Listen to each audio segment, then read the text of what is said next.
from Biafrans Got Talent.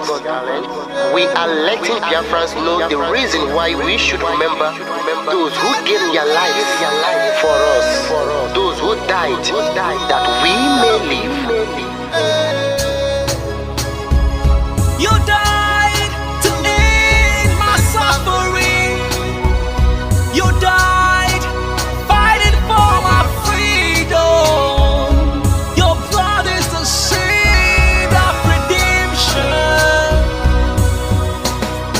You are my inspiration. The deed no wrong with them, military shots at them. 67 to 70, we remember them. 2016, 38 May, memory still lives in our mind till today. Wonder why they refuse to publicize the genocide. The world media turn blind eyes to our plight. It's time to arise, land of the rising sun. Let's rise one more time, let's rise. Yo, we will never forget our fallen heroes. Those who gave their life for us. Onitsha massacre, Igbos massacre, Ekpa massacre. We remember you. Alright. Tell them I tortured me, oh. Remember when me tell you say I tortured me, oh. Yeah, I remember that one that called us a prospero. But the way you go like a papa nuku. Oh, then the way you me tell you what I look pandi, what pandi samiro. Me tell you what I day. For we just all and the rest of I tell you what I am. Me never give up. Me tell them heroes, I want to promise you something today. We must fight together, no retreat and no surrender. We must hold them down till the end of time. The most important thing is that we will restore Biafra. May your soul rest in peace. I look up to the sky with tears in my eye. For other Biafrans and for freedom had to die. We will never forget you as the days go by. You are always in my heart, forever be a part. They fought for our freedom, they died for our freedom. They fought the Nigerian soldiers in the war front, without food, without guns, for our freedom, for our life, for our own good, for our children. We love them, our heroes, we want them. My heart bleeds when I saw them slain. Where will I be now if not them? They will remain indelible in my heart forever, forever, forever, and never, and never, and never. We serve in your plantation, and the way you paid us back with your bloody starvation. We bled in our history, that the death of my people is a mystery. No going back to get to a victory. I had a voice now call for vengeance. I never get bombed, I'ma blow like a vengeance. Yo, we will never forget our fallen heroes. Those who gave their life for us. Onitsha massacre, Igbos massacre, Ekpa massacre. We remember you. Alright. Where will I be now if not you? You died at Mali.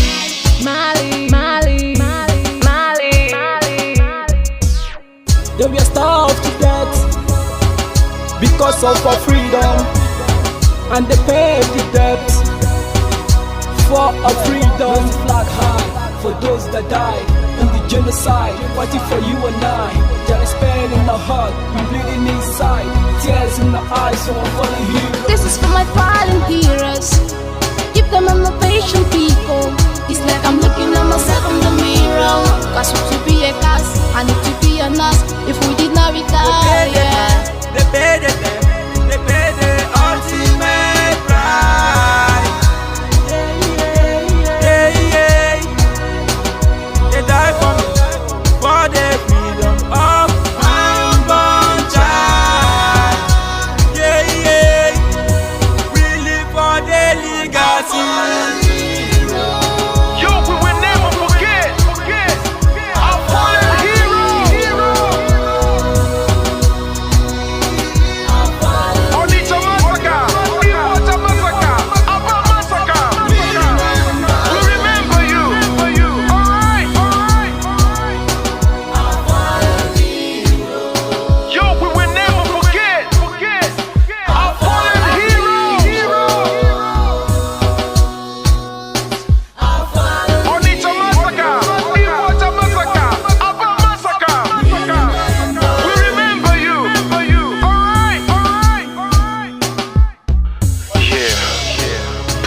flag in the air. Never be afraid. March on, cause we are more than conquerors.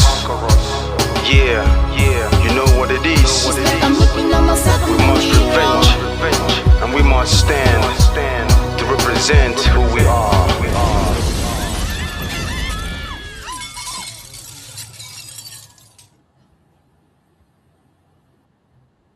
Fight on, brave boys, fight on, heroes of our fatherland. Pursue the enemy, harass him, destroy the invader. March on, brave boys, now that victory is in sight. March on and hasten the disintegration of the enemy already set in motion.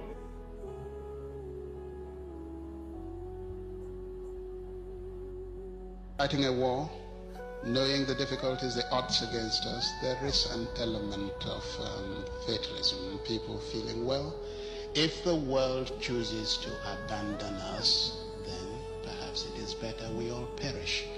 They don't ever consider a Biafra not free.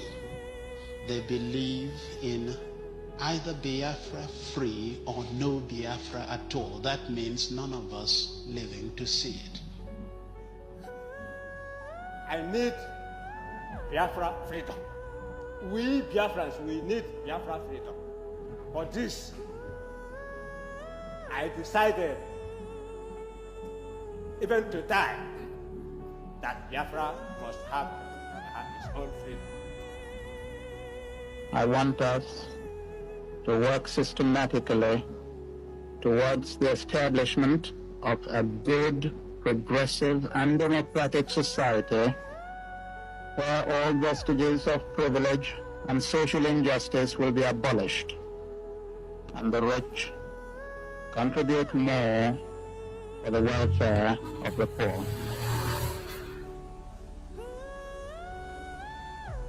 If civil war comes, and I do think it is imminent, you're quite right, it will for us be the price of freedom. Our people here have for a long time been prepared for this eventuality, and I am confident of their readiness. I think that when it does come, that the people on the other side would be surprised as to what they're going to get. And I'm confident that it will not last long. We'll surely come out as a nation because we're fighting a just cause. Even a little child on the street will tell you this. We shall never go back to Nigeria again. God's grace will surely emerge as a nation. And so, as far as this war continues, we'll fight to the last man. This is what Biafra is, the end of the journey for a persecuted, massacred, pursued people. We have made all attempts at a democratic resolution of this crisis. I have offered open elections, plebiscite.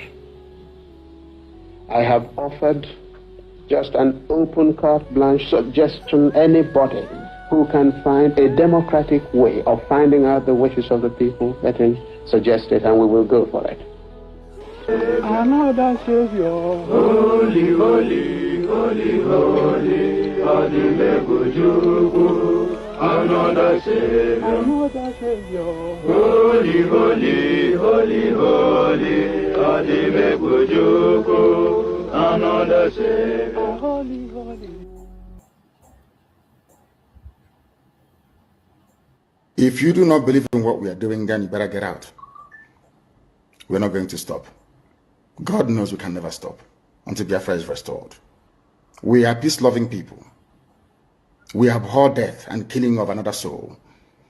It's in our nature, that's how we are. But because of that, they have been coming and killing us all these years. We've kept quiet. They've been killing and killing and killing quiet. We have a case at the ICC.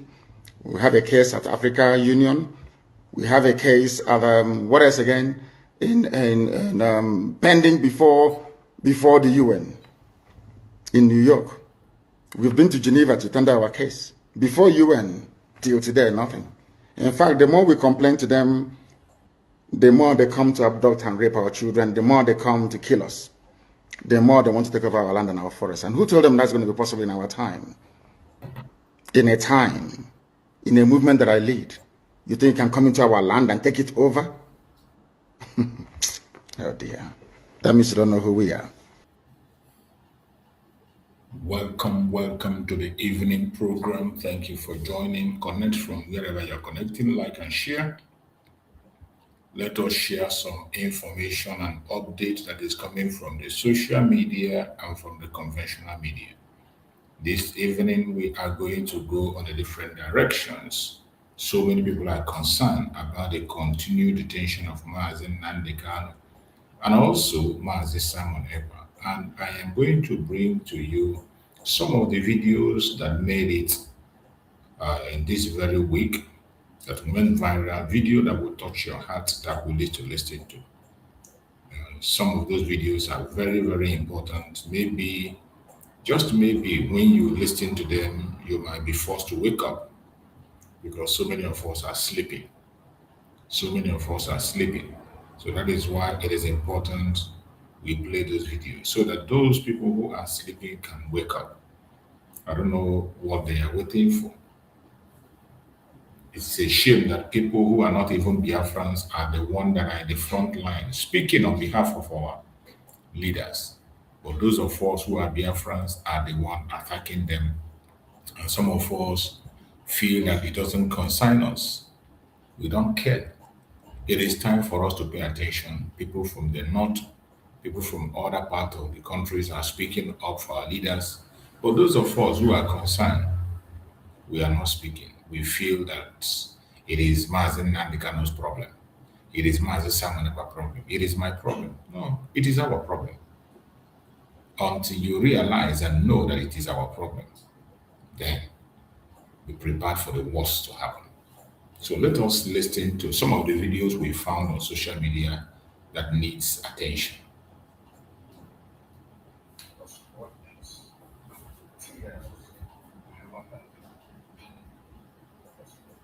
Before, when you hear Igbo man speak, you hear authority, you hear respect. But as I'm talking to you now, when you hear Igbo man talk, you just say now one animal. For Igbo people are reduced to zero, no dignity, no respect. Your brother not do anything, they prison, they die slowly, Nnamdi Kanu. But the people when they buy us for Nigeria are returned back to their family. 700 repentant Boko Haram. And Nigeria still they pay them to live a good life, and they are still killing more. But Nigerian government, they are still in Igbo land. They find youths to join army so that there will be more killing. So they will kill the more Igbo youths. Igbos are zero. The legend who they look up to, they tell us we should relax. That Tinubu is fixing Nigeria. The one where they say they get sense, when you address, they are useless on TikTok or Facebook. They beg for coins. Useless set of people. If not to fight their brother, they go they fight. People billionaire have fun. I be billionaire and from Mars, what kind of bed? They come to punish all of us. You guys cannot speak for your brothers, but the kind of people, the northern side, the governors, they come out to speak for their brother. When they kill them, somebody can kill 100 and will be recruited back to the society. But your brother did not kill anyone. They adopted it from Kenya or Uganda. Come next. You have heard this. That is the shame. If shame not the shame you, it they shame me. This is a northerner calling you people to support your leaders, calling you people to support the release of Mazi Nnamdi Kanu, calling you people to speak up. Now they speak up. It is good. That shame will touch everybody this time. And anytime I see them, I will bring it. I will play it so that we hear. Let us hear another one, short one again that explain the case of Mazi Ekpa that is coming up. People who don't know.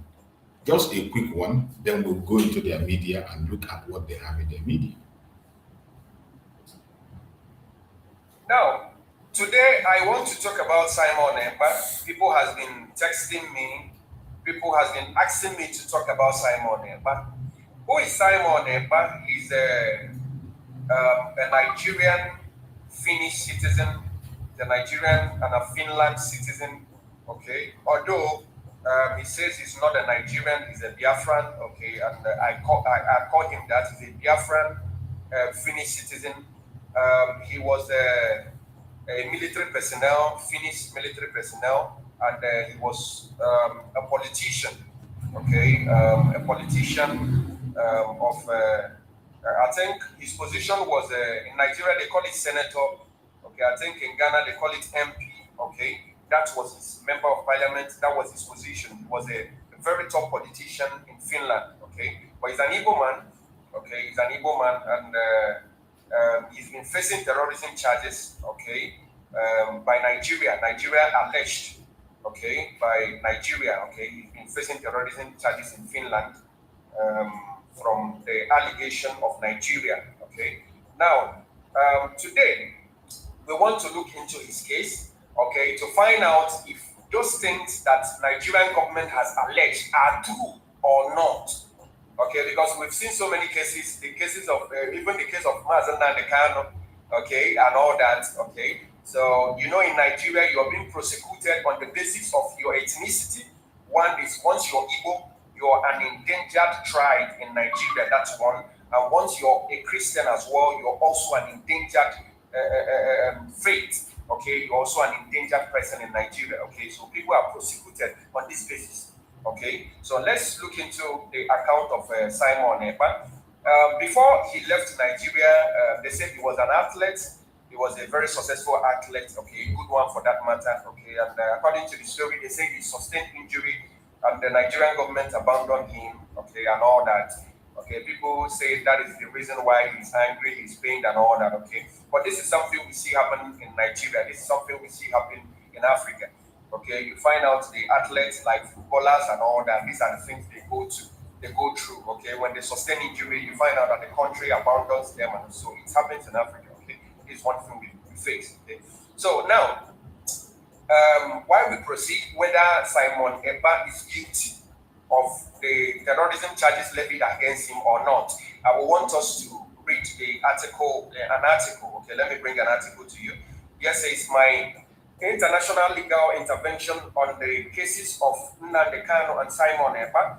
My good international legal intervention in both the Finnish and the Nigerian cases involving Nnamdi Kanu and Simon Ekpa is to put one fundamental question to President Alexander Stubb of Finland and President Bola Ahmed Tinubu of Nigeria.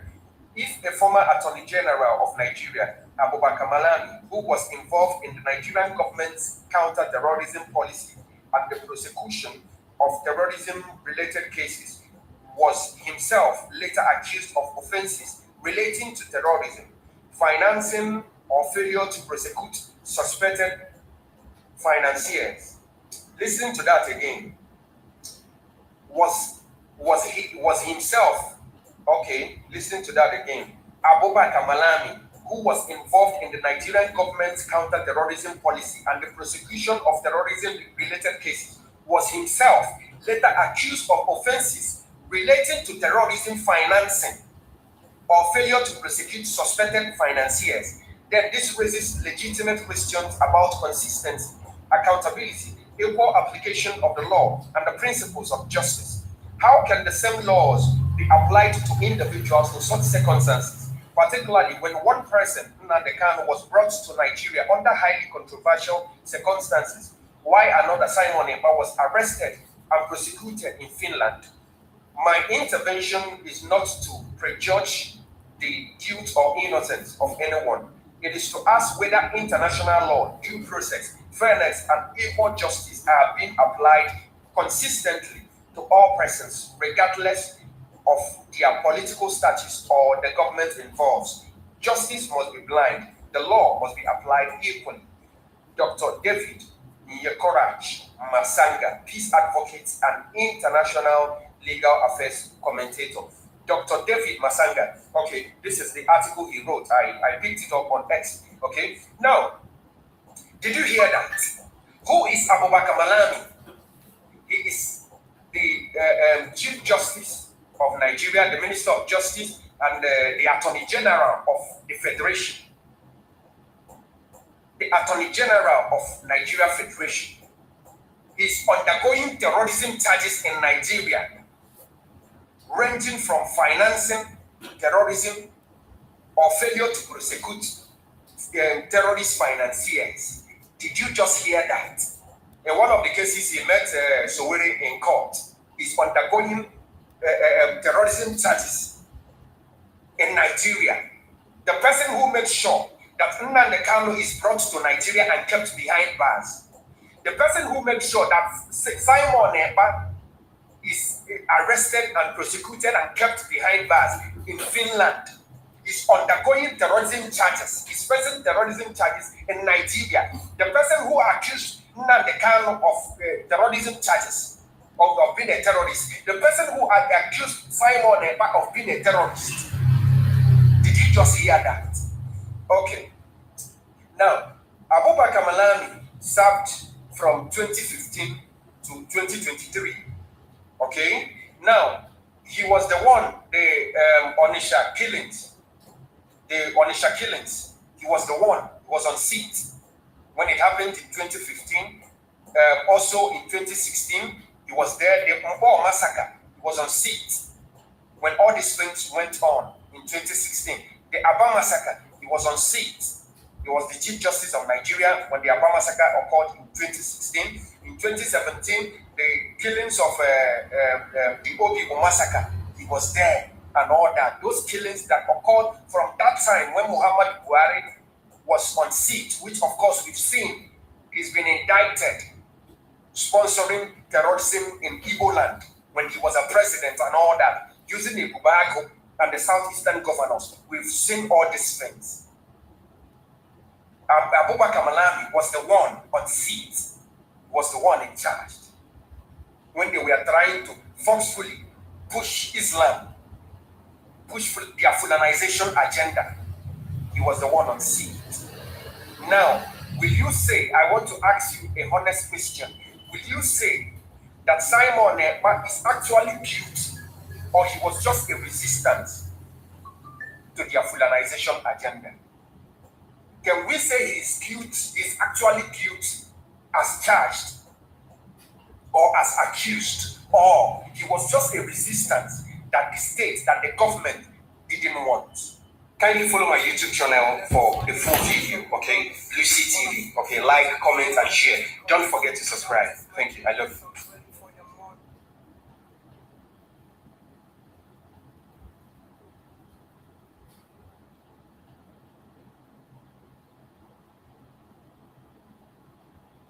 Now, the issue is this. This is an offense of money laundering. It has nothing to do with the activities of the Now, let us even interrogate the activities of the What is it difficult for a government?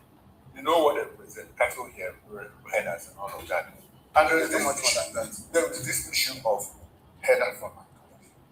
And people are saying that narrative, is it actually a header format, right? Because when somebody that is wearing an AK-47 assault rifle, goes into someone's farm, who is probably working with you, is that a class? That's not a class. And so why is it difficult for the government to properly designate this?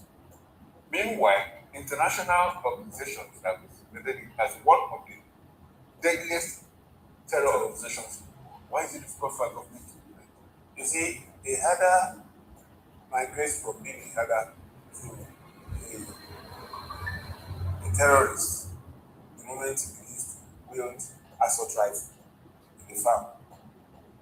And these people, we have seen them doing that in most cases. As a matter of fact, as far back as year 1996, 97, 98, even when the military was government, these people have been doing all of this. But it was not really pronounced, and maybe because there was no social media at that time. Because I recall that they were killing these headers, were killing people in Okeguria in Oyo State in droves. Now I happen to come from Saki, where it is more pronounced. When you go to Okeo, Shaki, Igbeti, Isenyi, Igbo, because that name is actually a noun, you will see what level of devastation these people had wrought in those areas. To the extent that the former president came all the way from Katsina in tow with Marwa, current MPA chairman, and Ahmed Joda, and the rest of them, to harass a sitting government in Oyo State for just 2 killings as a result of reprisal. Over 236 documented killings in that area. So, if somebody comes to you, brazenly, we see the videos, comes to you in your farm, brazenly attack you and uproot your cassava to feed cows that he is supposed to breed using his money, because at the end of the day, he's going to sell that cow to make profit. Then that kind of person cannot be heard of. He's a terrorist. But unfortunately, when it comes down south, OPC was labeled terrorist organization, even when the president was Yoruba. Come to the southeast, ESN was labeled terrorist organization. IPOP was named terrorist organization. Yet, these people that are bent and intent on killing, they are running away from labeling them as terrorist organization. To me, I consider them as terrorists because the elder we used to know when we were young were only wielding sticks to head their cow.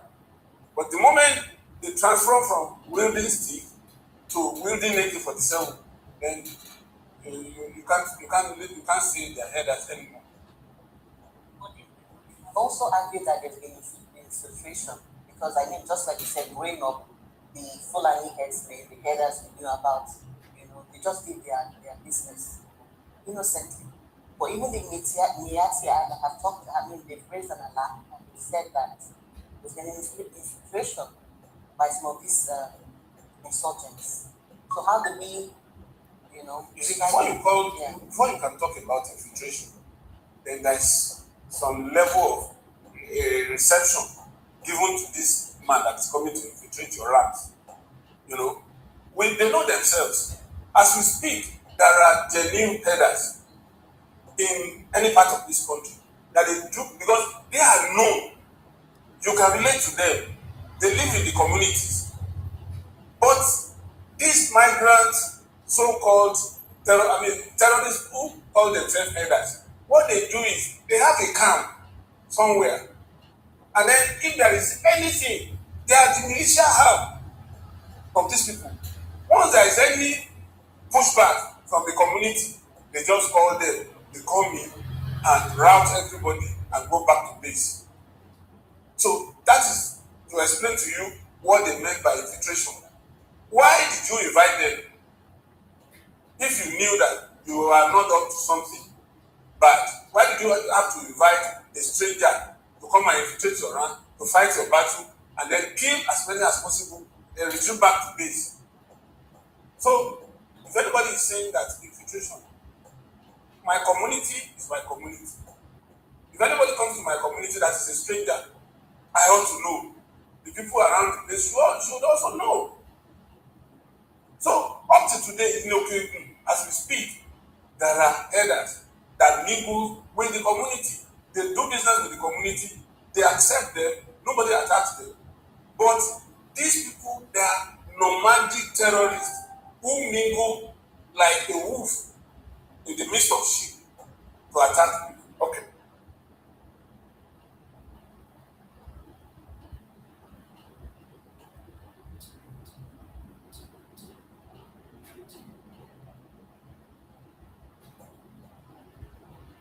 The evening watch takes place here from Mondays through Fridays, and we discuss topical issues across Nigeria's social, economic, and political landscape. We also try to launch on issues that affect us on a daily basis. Certain concepts and social constructs that are kind of complex, maybe not complex, but based on your interpretation of it, we try to put things in proper context, in proper perspectives, and we have analysts who gives us their own purview. Now, the point of view of the analyst does not determine that could be the facts. You you have a right to determine what is fact for you and what you align with. So in some instances, you may not agree with their reasoning or their line of thought. And you can advise them to. But what they believe in, that's why it's an interactive session. So during the calling session or time for you to send messages, you tell us precisely the angle with which you do not align with the analyst, or some instances where there are memory lapses or gaps in the train of thought of the analyst, specifically when it has to do with history. You now try to correct or help us fill up. It's an educational platform. We try to educate ourselves, and in some instances, try to have fun in the process. All right, so it's an opportunity for us to harmoniously deliberate issues of importance. I want to say something. So you remember when we were in secondary school, for those of you who did if you're in lead club, so there were something schools used to do, right? They organize competition between schools, and then we discuss different topics. So when I was in secondary school, we had what they called presidential debates. So I don't know if it's still going on with unity schools as federal government colleges. I don't know if that is still on right now. At the time I represented my school, we all converged at Federal Government College in Lorry, Kwara State. That was the first time I ever went to Kwara State, the very first time. Their school is so well, I don't know if it is like that now. Their school was very big, and we were quite excited because from the north coming down to the southwest, it was a very long journey at the time. So we were excited, Now, we had this thing where there were common topics. Why teachers are better than farmers, what is nature versus nurture, convince your panelists why your line of thought or your pointers are better. And it was a very interesting version for students to deliberate, talk with all their pointers, and it's a way to kind of analyze or assess the students. Number one, their wealth of knowledge. Number two, the ability of them to properly articulate their thoughts in coherence based on the pointers they give us, So the level of coherence, precision, articulation, clarity, no ambiguities, and sometimes they look at technicalities and timeliness in your debate. Now, the reason why I'm talking about this is the concept of nature versus nurture.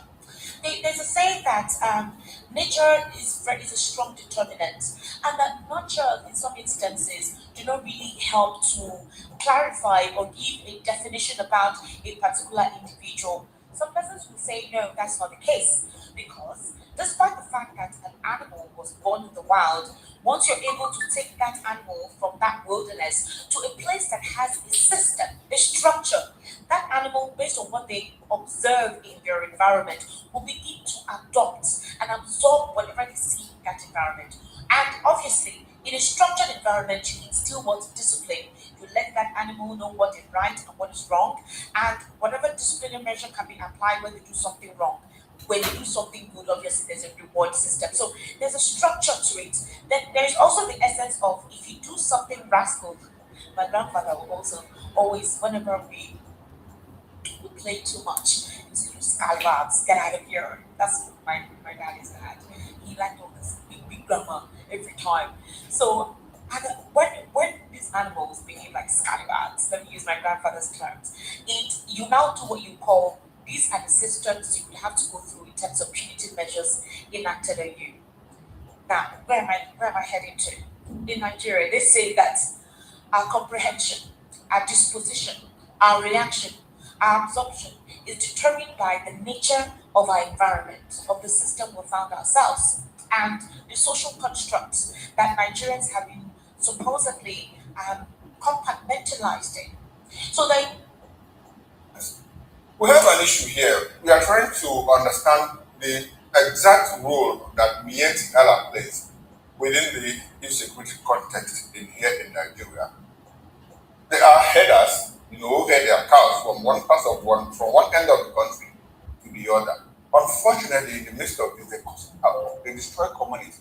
In the Middle Belt region, thousands have been displaced from their communities.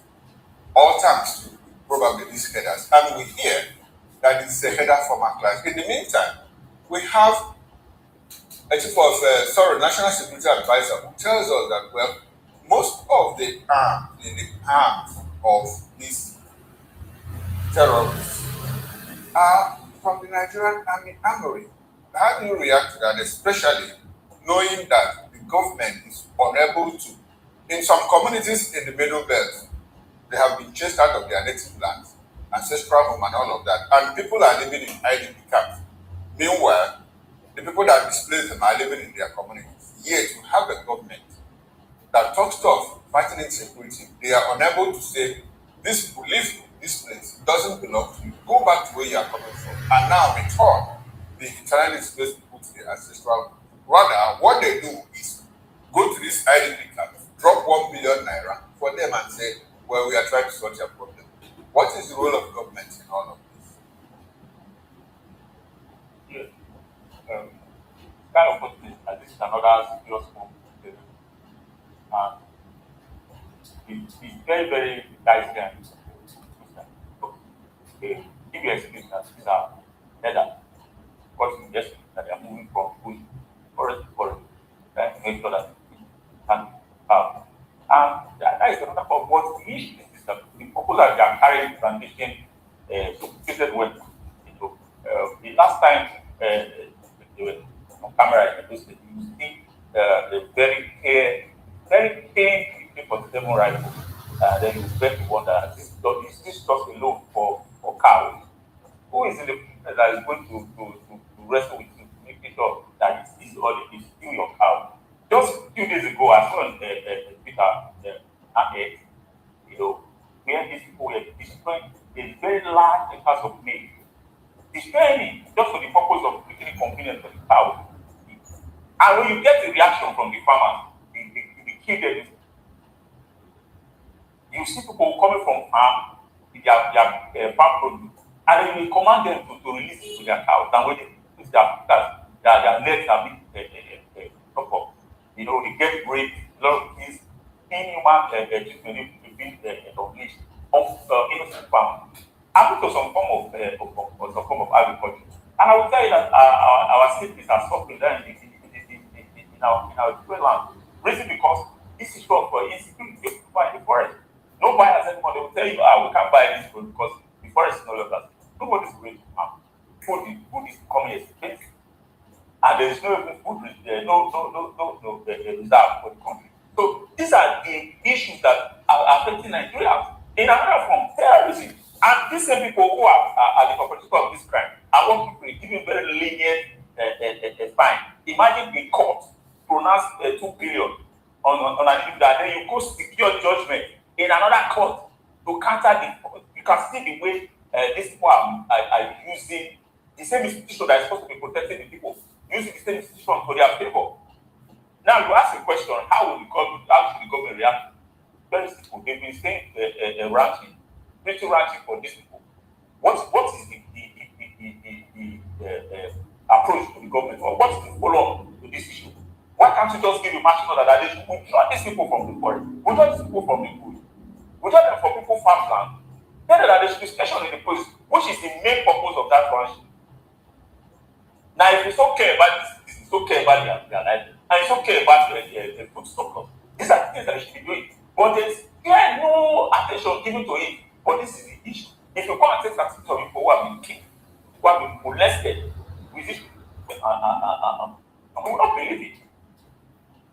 So the government must take decisive steps to making sure that these people are withdrawn from the forest. Now, yesterday in those states, the commission close to 400 and something.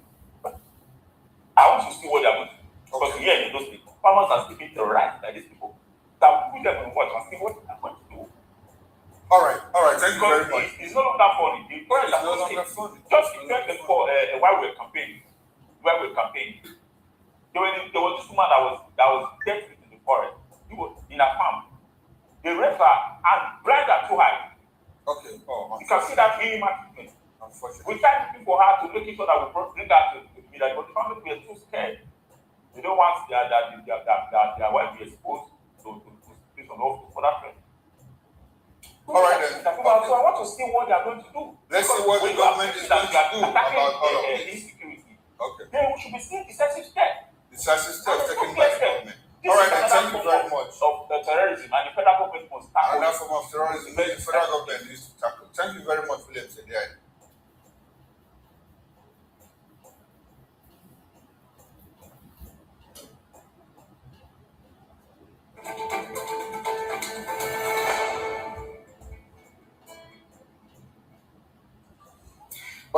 Arise Prime Time, where we offer perspectives on the news and talking points of the day. I'm Charles Aniekolo. Now to the week that was, a week in which President Tinubu defended his no ransom policy, saying no ransom was paid in the Orire rescue. A week in which the federal government announced Nigeria will create 4 new army divisions. A week in which the House of Representatives opened an investigation into the mysterious Presidential Foreign Investment Promotion Council, an agency that, according to the head of the civil service, effectively did not exist in government records. And a week in which we also remembered history. 60 years after his assassination, General Agui Ironsi was honored nationwide.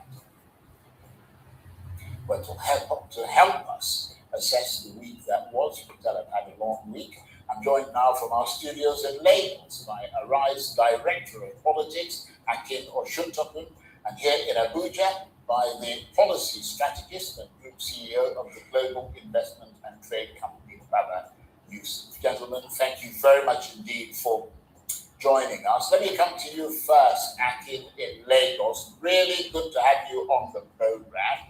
President Tinubu insists no ransom was paid to secure the release of the Orire victims. If that is indeed the case, does this represent a genuine turning point in Nigeria's counter-kidnapping strategy? Good evening, Charles. That was quite a robust session. We had with Archbishop Naik. Just a robust your question about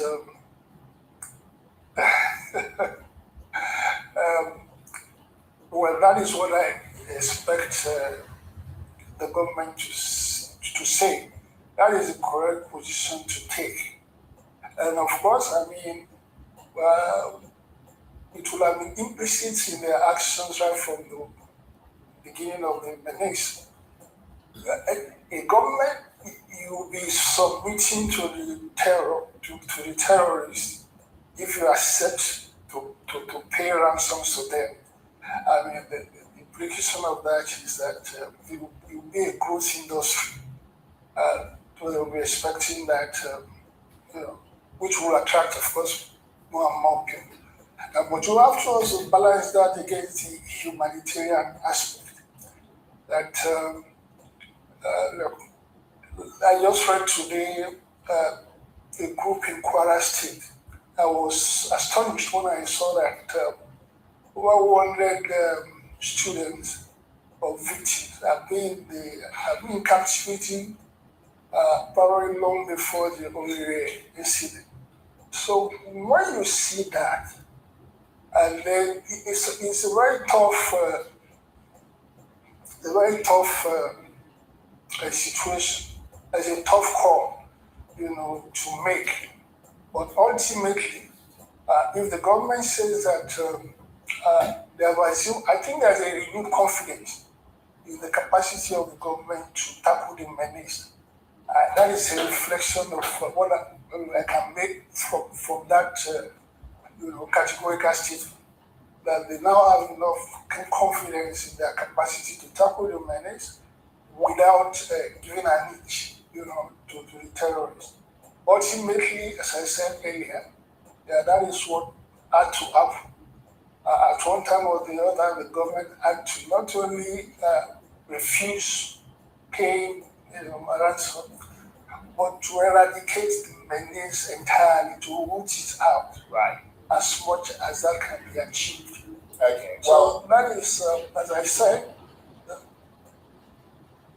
Sorry, Akin. Let me just come to Baba Yusuf there, because if just listening to Akin or should talk Baba, he was making the point, and I certainly agree with him, that the president came across as in very, very confident when he was talking about that Orire kidnap and the fact that no ransom was paid. But even if the state succeeds in carrying out occasional rescue operations, can Nigeria realistically sustain a no ransom policy without significantly improving things like intelligence, logistics, and rapid response capabilities? Or does the policy risk becoming more aspirational than practical?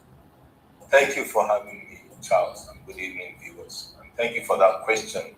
I heard the speech of Mr. President yesterday, sounding very confident, and I'm very relieved to hear the reiteration by Mr. President, aligning with what most of us have been saying, that we should not negotiate with terrorists, whether they are bandits, whether they are kidnappers, cattle rustlers. I do recall you saying that consistent. Thank you very much. On this program. Thank you, Charles. I think that is the case, Charles. I totally agree with you to the extent that we should move beyond, just speaking about it and making sure that we are not operating from a weaker level. What am I saying? You talked about the capacity to rout out these terrorists. But even before that, there needs to be clear alignment of objectives in action between Mr. President, with profound respect, and the governors. We know over time they are trying to align lockstep recently. But beyond the governors, also other key players at top level, narratives and narrations that are antithetical to the position of Mr. President vis-a-vis not paying ransom and routing. We hear things about they are our brothers, we hear things about they are prodigal sons. These are conflicting messages at the top line. So I will expect everybody to align with Mr. President's body language at this instance, and the language, the use of words, but more importantly, we need to actively pursue and route out using the Orire model to ensure that Kayama and other places in Borno, Zamfara, and others are rescued. So we upscale that and route them. Unless we do that, the truth is, where some pockets of situations would force us to a situation whereby maybe, just maybe, we have to start considering that. And the moment we start doing that, we'll lose more ground than advantage. So over and beyond the narrative, the positioning, the body language, the language of critical stakeholders should be the same. No negotiation, zero tolerance, but beyond talking, act decisively around them out. And Akin Oshintokun in Lagos, in the direction of that acting decisively that Baba Yusuf was talking about, the government says it will create 4 new army divisions. Will that fundamentally improve security, or are they focusing on expanding structures without first addressing the intelligence, the equipment, and things like welfare deficits that already exist? Well, realistically, they must have taken all that into consideration. I personally have wondered why, the established, why we grew up with the situation in which you have the security defense apparatus of the country was lopsidedly, in the north, and we understand that. But I think you have the NDA, you have the Nigerian military school, you have something.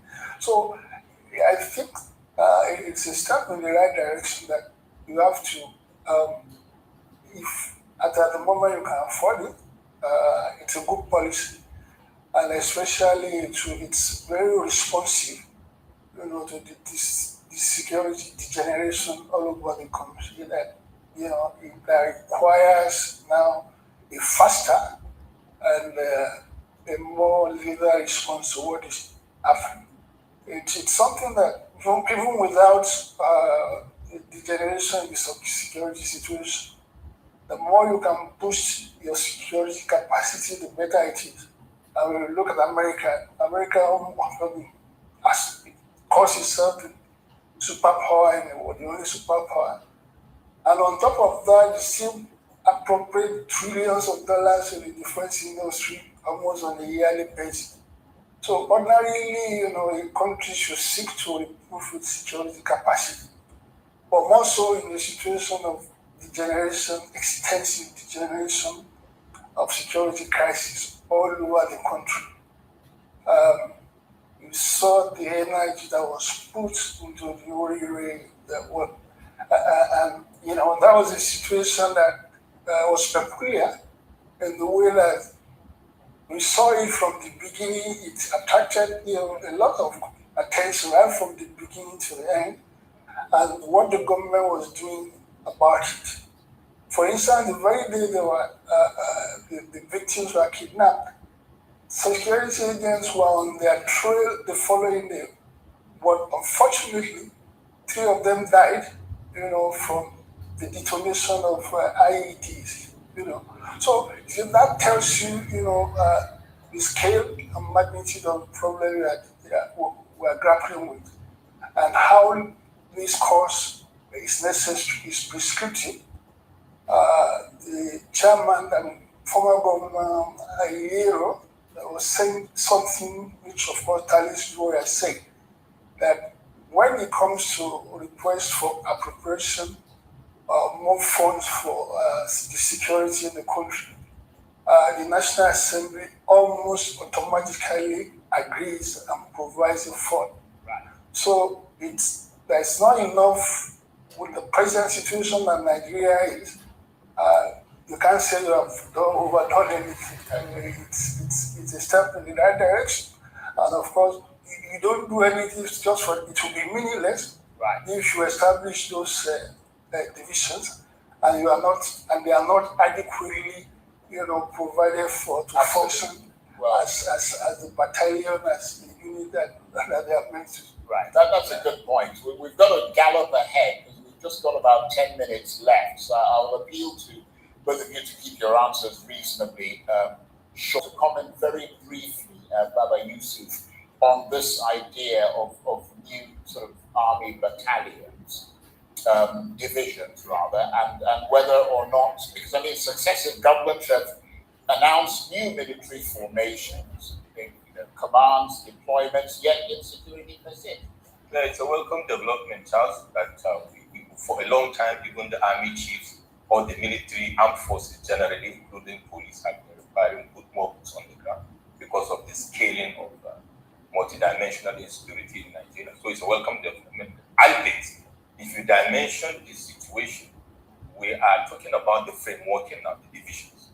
There's a nexus between frameworking additional divisions with man and material resourcing, with doctrine and training within the timeline, capacity building, the welfare, the building, the barracks. Don't forget that the average number of boots in a division is between 7 to 10,000 in the Nigerian context. Suffice it to say, with this number, it's about 7,000 per division on the average.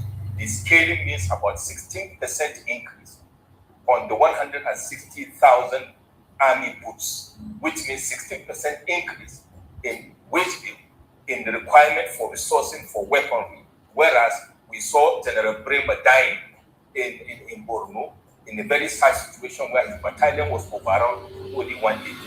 So this gap in terms of funding and others are very crucial for us to achieve that. And the timeline to activate the rank and file and the officers we know for NDA is about 6 years. But that being said, let us work to the answer, recognizing that by half year this year, only 7% of the defense budget was released. I don't know how they're able to connect that and really make it work.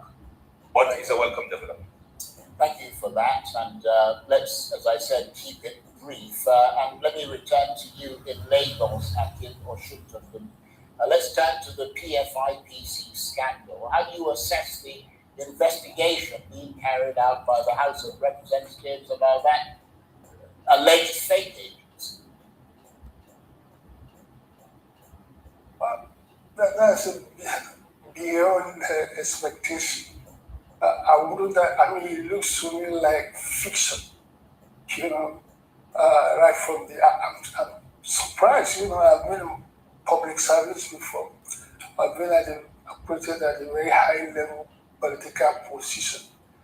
So, given my own, with all of that, I couldn't believe it when I started reading about it. But right from the word go, I will say this, that the chief of staff doesn't issue letters of appointment. That is the first thing. So I don't believe that. It's not possible. The best the chief of staff can do is write to the secretary to the government of the SGF, who will then issue a letter of appointment. that is the first, for me, shocking thing that had happened. But you then wonder, how things started piling on top of one another. It's a reflection of the height of government inefficiency or ineffectiveness. That a person can, conspire not only with one agency, if that's what happened, but several.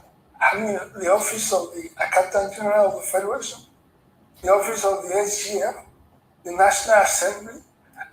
This is, Houdini. How it was able, to bring all these elements together, to serve even the diplomatic community, to serve the cause of fiction. For me, it's beyond the expectation. A lot of people. But I wish I could see that guy, If I ever come across him, I will box him straight in the face. Well, you'll have to see him first, I guess. But let me come to you quickly, because we're almost out of time. Let me come to you, Baba Yusuf. If lawmakers ultimately establish that the integrity of government processes has been severely compromised, as appears to be the case, who should be held politically and legally accountable? The entire governance framework, Charles. Mr.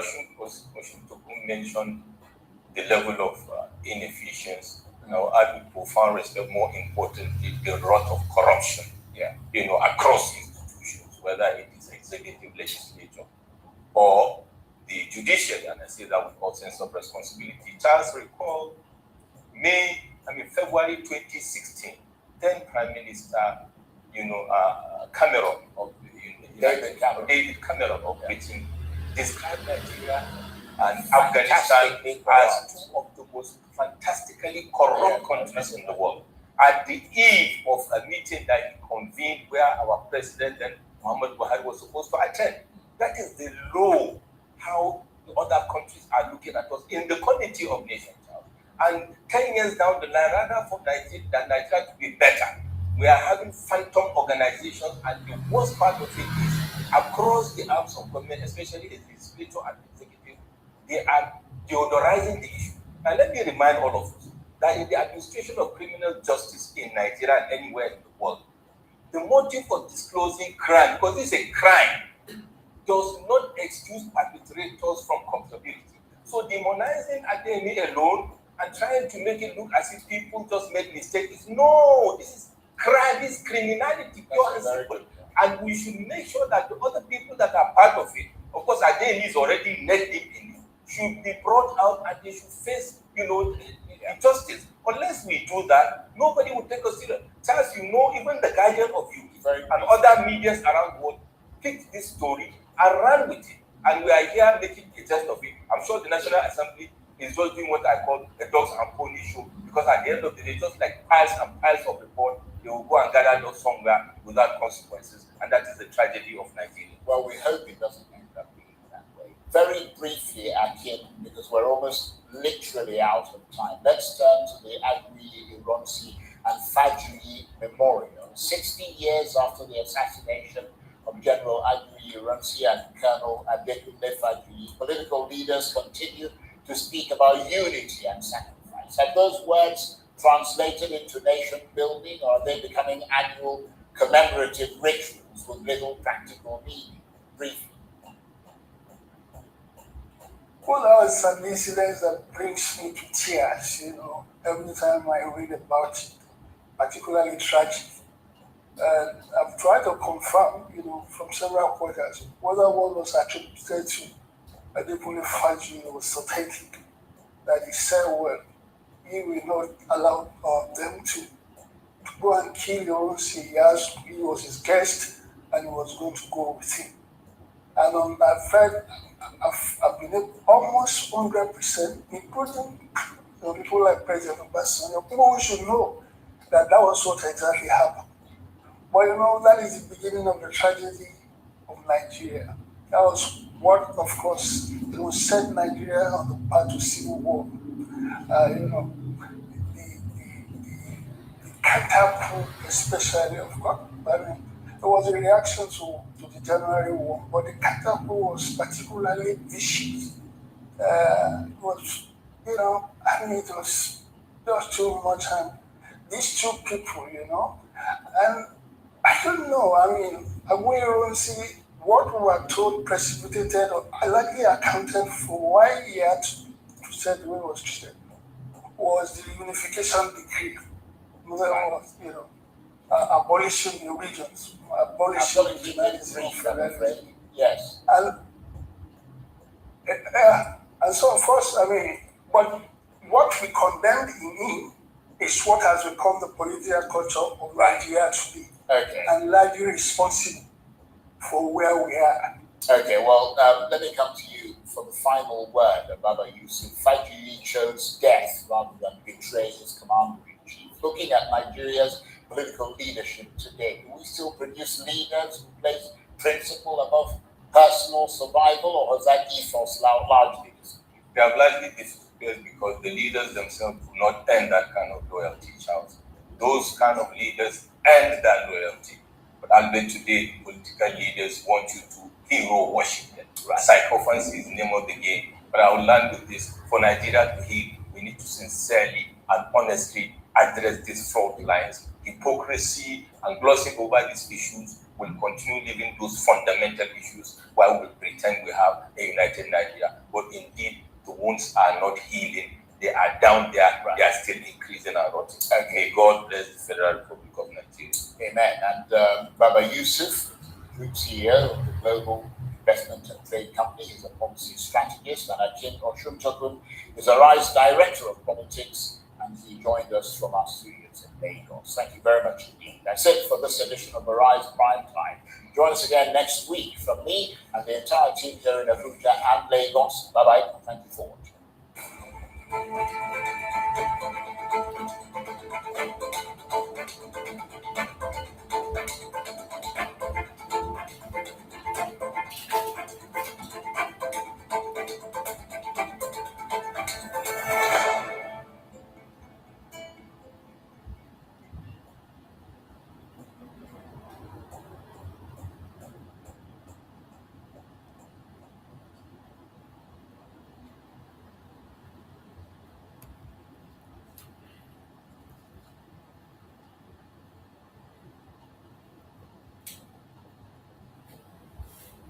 The evening rush takes place here from Mondays through Friday for a very long time. But it doesn't happen here. So the big question is, what kind of political construct do we have? And what social constructs that are we aligned with?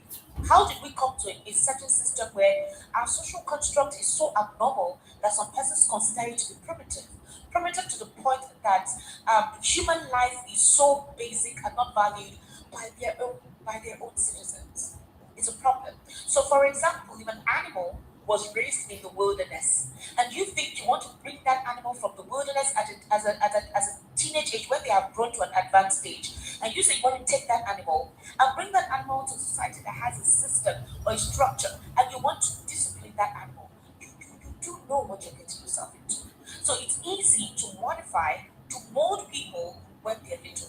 And talking again about the nature-nurture concept, where the nature-nurture concept comes into place. How you can create a system that works from the very foundation. Because when you have allowed a system to get rotten, and then you want to start making correction at the surface, it's an effort in futility. So no matter how nature determines the orientation of a person, if from the beginning of that person's lifestyle and exposition to when they know what is right and wrong, you nurture them properly, instilling discipline, principles, social cultural values, and educate them, they will grow up in a certain way. Now, nature will come in some instances, but they will curb some of those malfeasance of nature. They will control it. There are some people who are so temperamental, they got that from their father or their mother. Now they'll tell you to go to temperament counseling, right? Because somebody in that family has seen that you possess the DNA of that temperament, that's the hot temper, as you may call it. Somebody in the family decides that I better curtail this attitude of this child now, because if we let it go or let it go out of place, they may have any family member. And the question will be, what kind of family does this person come from? And how will this person learn that this kind of behavior is not something you meant to exhibit in a sane society? So what kind of political sanity does Nigerians practice? It's a very important aspect of the conversation. I don't know if you guys understand my line of thought. So from the formation of Nigeria as a country, to when we decided that we needed to have a federal system of government, to the formation of our constitution, to the kind of rules of the rule of law that we apply, and to the mental mindset of Nigerians to what they're exposed to. How many persons have become mentally decapitated to a system that you cannot comprehend? So a lot of them travel out, and somehow they adjust, they modify. Some parents have a way of taking their children out of the country, and then they become better. Some of them don't. So you see the parents returning them to Nigeria, that they need to learn their traditional values, and that the social construct of Nigeria, which is different from that of, Obodo Igbo or Europe, would straighten them up to learn respect, to learn integrity, to learn mannerisms, to understand that as a man, you're a man and not a woman, and that you're a woman and not a man. It's not something that is accepted in this part of the world, because the social construct of this part of the world is, if you behave in an obscene manner, in a way that is outside the spectrum, you'll be looked at as a complete stranger or somebody who has mental derangement. So we want to understand the kind of politics we operate here. Is it normal?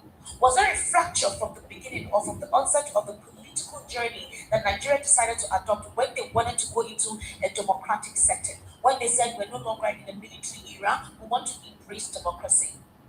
What happened? Where did we get it wrong? Who were the actors that broke it? Who were the certain persons that made it become what it is? That's the kind of politics here must be determined by a set of persons. And that when it comes to presidency, when it comes to governors, it must be certain persons from a certain area. When did it become a point that integrity, competence is not a major component for a decisive factor on a leader? You need to understand where all of these anomalies came from, how it happened. Alright? If you're joining us for the very first time, this is Voice of the People 90.3 FM. We actually are streaming live on YouTube. I'm going to join us right about now to eventually be part of the conversation. Recently, Obasanjo was in an interview, and he had quite a lot to say about leadership and the kind of leadership that we operate. And he called the Nigerian president a drunken sailor because of the kind of spending that he got involved in, or the kind of spending culture that he considers not sane. Let's take a listen to him.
There's a problem with Nigeria's leadership. There's a decline in the mannerism, the people-oriented thoughts and policies of the kind of leaders we've had ever since we decided to embrace democracy.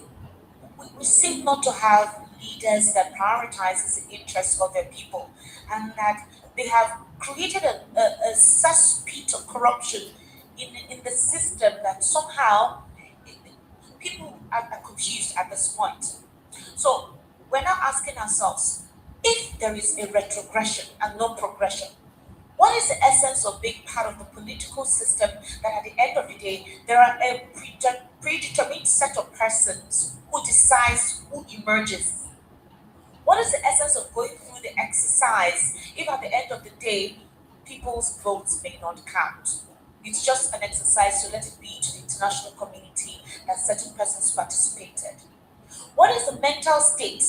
What is the political construct of Nigerians in terms of them understanding why they have the right, it's their power to decide the kind of leadership that represents them? At what point did Nigerians become so subservient? They became so subservient and so docile, mentally handcuffed, to the point where sometimes they are psychologically and emotionally confused. The very few who have a sense of dependency in logical reasoning, the very few may actually be murdered. Now we're talking about the construct that is confusing or possibly not even existing. My guest today is Barrister. My guest today is Fred Nzako. He's a legal practitioner. Today we heard that the Chief Justice of Nigeria, Kekereekun, has ordered all legal practitioners, whatever capacity of a legal practitioner that you are, to stop adding the barrister as a prefix to their names, including all titles, documents, all of that. None of them should do that. They say they're directed by the Honorable Chief Justice of Nigeria to notify all litigation staff, legal practitioners, court registrars, and lawyers that the use of the title barrister as a prefix to names is inappropriate and inconsistent with the standards of professionalism expected within the Supreme Court of Nigeria. So I would have to call Fred Nzako a legal practitioner rather than say barrister Fred Nzako. So yes, that's what we're going to be discussing this evening. And so, ladies and gentlemen, let's just take a very short break. I'll be right back while I try to connect with Fred Nzako, my analyst today on the email. Stay with us.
Voice of the People, 90.3 FM. Thank you for staying with us.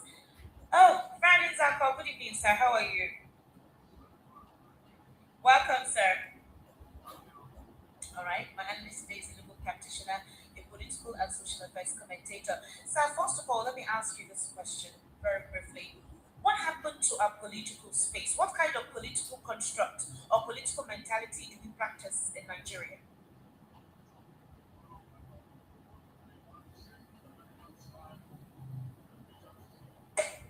Okay.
All right, sir. In regards to some of your explanation about Sir Mr. Fred example, here are the concepts I want you to help us break down.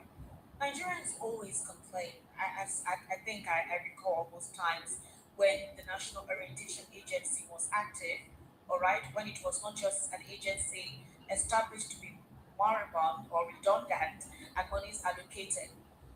They used to make campaigns on Nigerians, you deserve every right to be equal, you deserve every right to be civil towards each other, you deserve every right to quality education, good healthcare, proper social infrastructure. So it is important for you to vote right, vote the person you know can determine all of that for you. all of a sudden we don't hear any of those whatever anymore. Maybe now it's the prevalence of social media that has taken over most of those advertisements, or rhythms that they help us create that we love to watch on TV. Now, is there a lack of political orientation?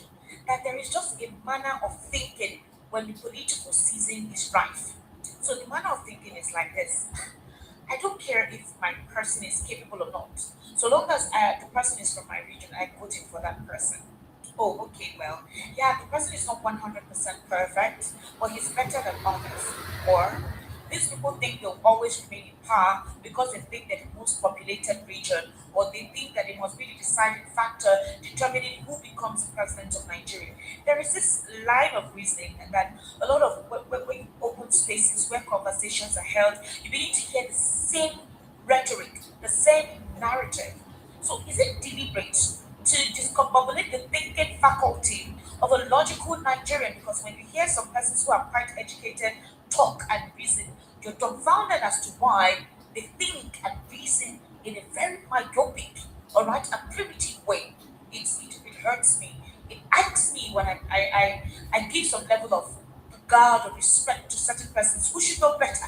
Possibly because they are presumed to be exposed or educated, but they reason the same way in a primitive manner. So, what happened? Where did it become debilitated to that point that you cannot shift? You cannot shift anybody's thinking from that way. Yes, I can hear you.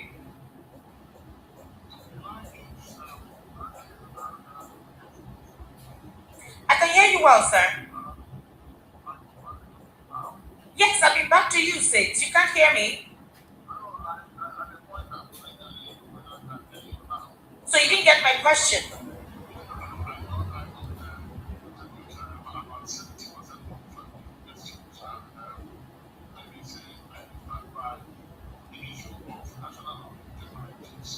Okay.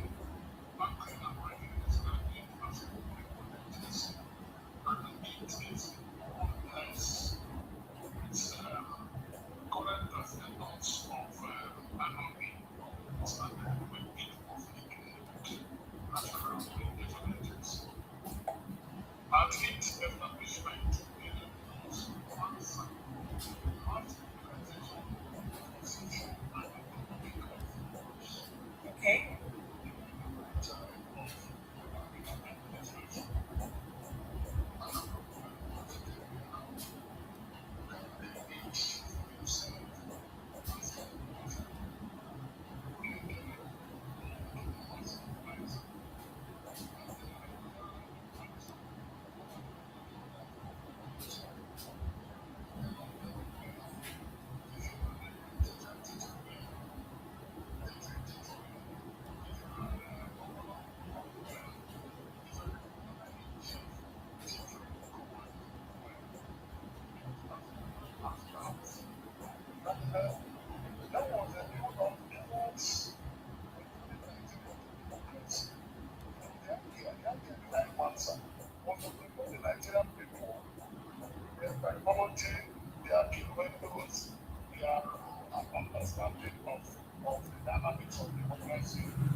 finally shifted into 1993. And in 1993, that was why the Moses and Jonah went to him as his friend and asked him, "Are you sure you are ready to go? Because this your Maradona style has become too much." It was that made the media describe him as Maradona. Because in 1986, children want to Maradona, their Argentine football legend, removing his way into the World Cup final and Argentina carried the World Cup, including when he committed a foul that was popularly called the hand of God, and it was not seen by the jury. All that are now elements of history. And because of the dribbling capacity of Maradona, the Nigerian journalists and the media and the concession of the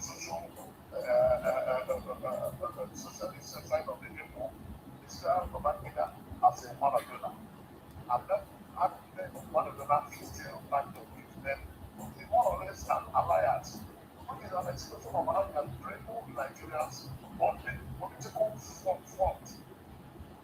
And even in 1993, when he conducted the election, he said he did not hand over because he declared the election inconclusive. All of us now knew what happened in 1993, an election that was roundly won by Timo Shudabiola.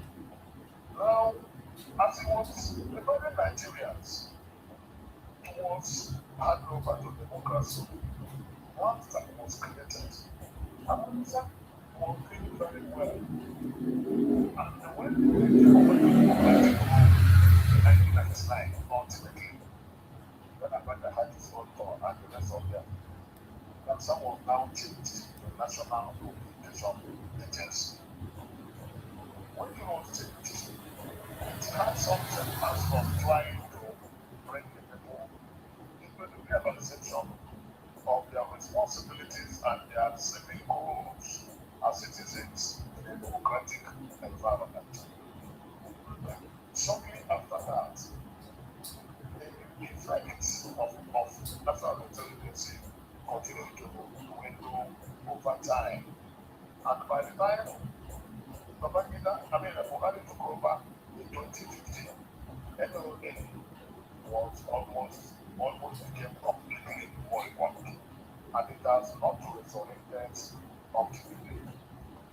So many people thought that he would, as he promised, revive the agency, but the agency occupies a very important place in our social mobilization, in our political consciousness, in the education of Nigerians to understand the basic essence of democracy and the basic essence of civic engagement and patriotic responsibility as people of Nigeria.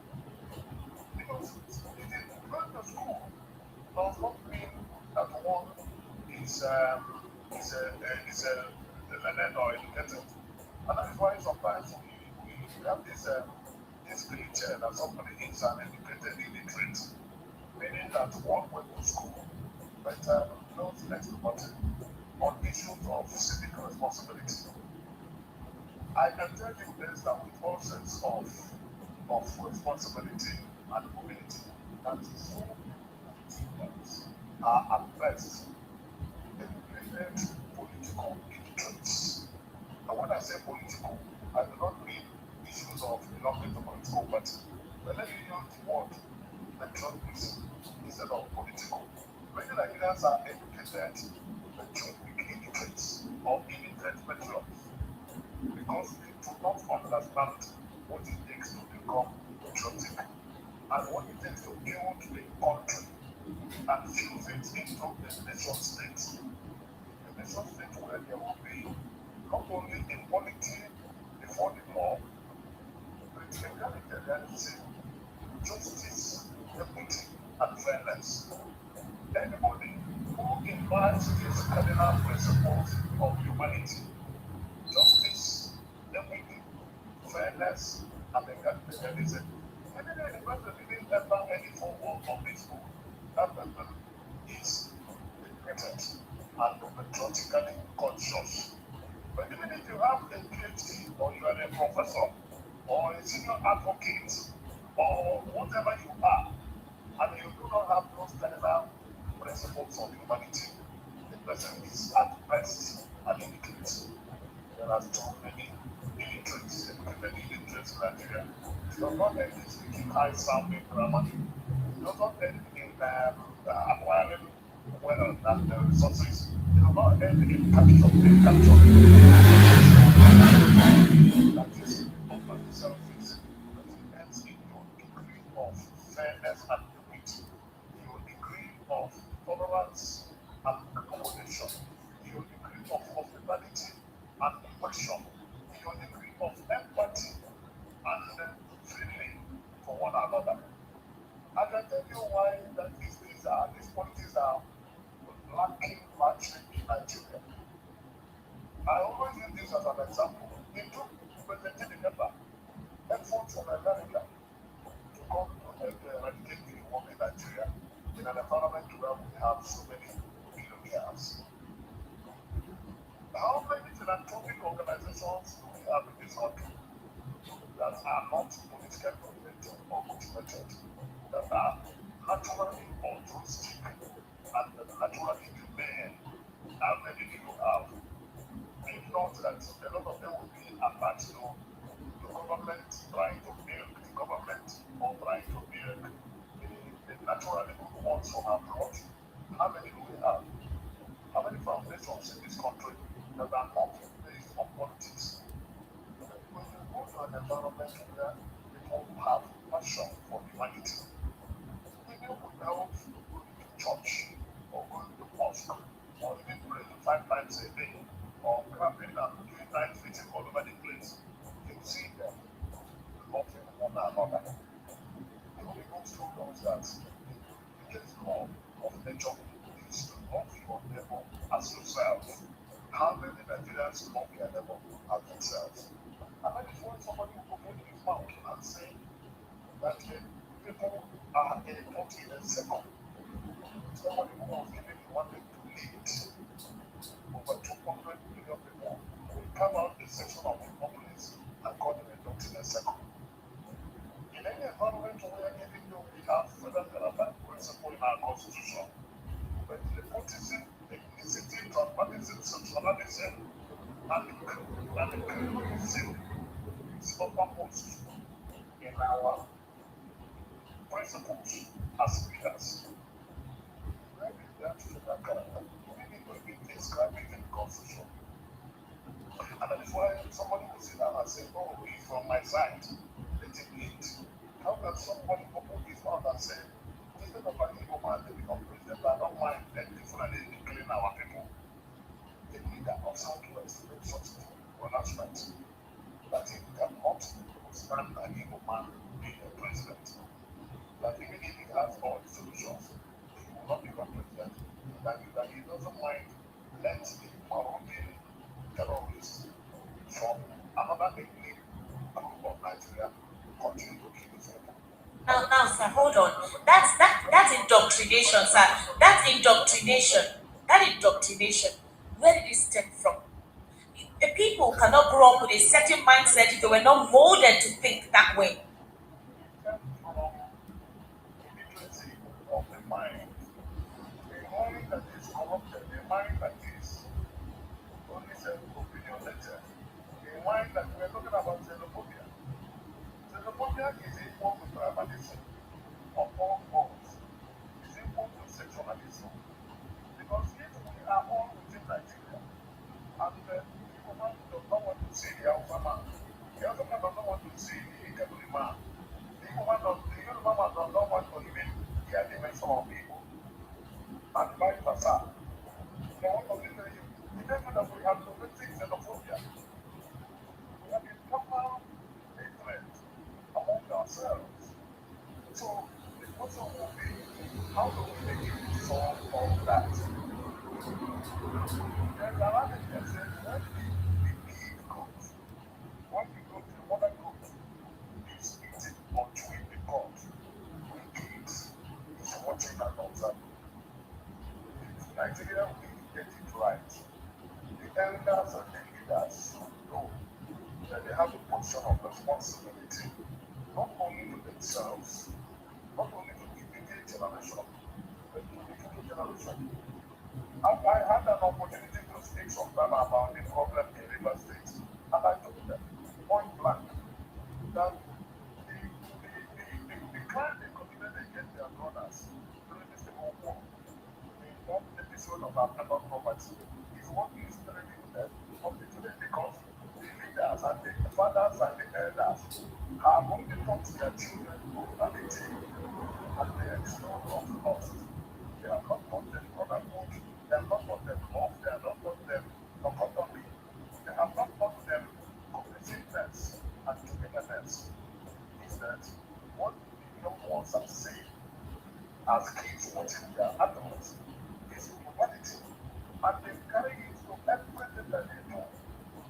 When the leaders are teaching Nigerian sexualism, when the man will mount the pulpit and will be preaching hate, and the priest will mount the pulpit and will not be preaching unity, and the tribal leader will be telling the people do not have anything to do with the next man, that they are evil. Then the young ones, it will be some of them to even have gone outside the country, live for long, interact fully, and they have strong self-will for them to be able to resist the urge of tribalism. And that is the problem we have. And that is why we in movement for natural restructuring, we have looked critically at Nigerian situation, and we have come up with the opinion that we call solution. That only restructure and all of true fiscal federalism will save this country from all this shenanigans. Because what would we do? We will compare all the sections of the country, at least if you look at the zones as a platform for leadership and for administration. These zones will exploit these resources and then bring what they have and send to the center, and then there will be healthy competition, and there will be mutual respect. Mutual respect. You cannot go and tell the governor in Texas that you are the mayor of New York. You will tell you to go back to the city and go and display the mayoralty there. And the same way it happens all over the place when there is true fiscal federalism. Why would it's only the levels in the north be illegally exploited and mined by the urban leaders? But the coal resources in the south will be for Nigeria. Why would the bitumen know and compare it? That the second largest industry bitumen in the world, not the thoroughly exploited. Why would the federal government move on to the coal in the and the state government will not have the capacity to take what is under their soil? And the coal has gone into the problem rather than person. Starting to 40% of the energy generation in the 6th generation in South Africa is powered by coal. We have a coal establishment in Geneva, which is a power station. Power station was powered by coal. At one end of it. Because I remember that when we were young, the family table would see the hanging tree, making coal from the Munyama mine down to the river. All that is gone. Mr. Why would the government, the federal government of Nigeria, control the rail line from Nigeria into Maradi, Republic, another country? We are not inside traffic that of the southeast. As we speak today, the national gas water plan, the gas pipeline water plan, southeast and south have the largest deposit of gas in Africa. And that is the beds of gas in Nigeria. But the gas master plan about the industrial hub of the southeast, there is none that will go to Aba, there is none that will to Lagos, there is none that will to Onitsha, there is none that will to all the developments, all the cluster industries, there is not the clusters of industrial development in one of southeast. That is intentional agriculture by government. So when the southeast government begin to cry about marginalization and immigrant, they say, when the federal government do the road along the regime. When the government goes to patch it, then we begin to clap. Oh, government has worked on this one, it's an express. Distance of less than 100 kilometers. But the federal government, when you will road that is up to 400 kilometers, even in the desert of the north. There are issues. And until we sit down and say country and discuss all these issues, we had several consular conferences, all their communique, all their resolutions, all their recommendations are gathered down somewhere at the pillar, including the latest one, 2014 National Conference. So, what those have meant? In 1808, we are approaching an election, and there is so much trepidation in the land, so much. It is on. I was listening to one man who was analyzing the Osun State election that is coming in the next 2 weeks. I'm not saying that the temperature in Osun is so hot. The government is so charged, not in the state election. Just one state. So, if there will be such heightened fever in some governors' election, and so how do you think this country may be corporate? Transform it. No, the whole thing, the leadership of the country at all levels, all they are interested in is to hold power, is to grab power, let's realize the rest. I want to tell you that it's not only political leadership, the spiritual fathers, the royal fathers, the political leaders, the legislators, the judiciary, and everybody who has given the owners union, including the transport union, the one you popularly the as I was. That's the NRTW. At every turn and twist, everybody who is a leadership person in Nigeria is undermining the interest of the rest. How can the country grow? If anybody sitting down to think about this country called Nigeria, is anybody doing that? What is given, what is expected? What are their rules? It's not all this cosmetic approach to issues and solving problems. And that's why every now and then we seem to be in a round robin. Many years down the line, between 1999 and to date, we have spent over $80 billion on electricity. We have not grown above 4,500 megawatts. Today we generate about 7,000. When the distribution capacity is about 4,500, 1,500 megawatts. It's that. In the whole country, instead of the government to think of how to increase the energy, the government is looking at how to steal what they do to do the banding. They say banding is banding. That is theft. That is open theft. Because you're supplying the same energy to me, you're taking the value go back in. Oh, Max, have you not heard? The new Minister of Power has said that they're going to stop electricity subsidy in 2027. So I don't even understand. I thought there was no more subsidy on electricity.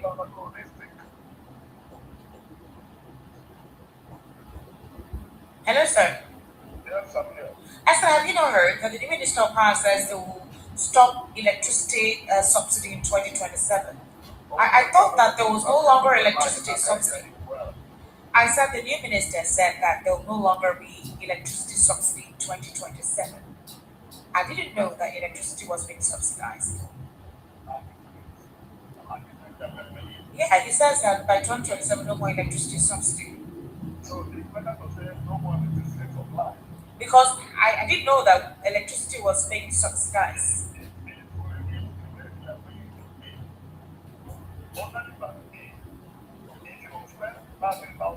For example, give you 103 units. Alright? You spend 20,000 naira, is giving you 88 units. You spend 50,000 naira, is giving you just about 20 units. And we think how it will not get finished. Industries are crying. The small scale manufacturers and businesses are suffering. They are losing jobs.